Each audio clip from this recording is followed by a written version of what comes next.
That's the best sound an elite athlete can hear, is the gun. Finally, can go out and compete, what they love to do.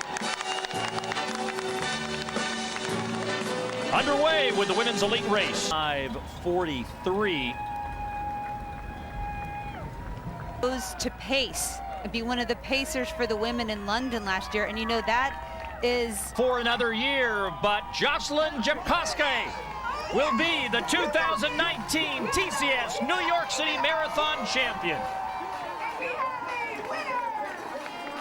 As still an impressive performance as she comes across the line in second.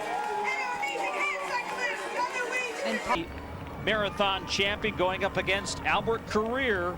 Now on their feet, and the smile is alive. A celebration to the finish line. Geoffrey Kamworor of Kenya is the 2019 TCS New York City Marathon champion.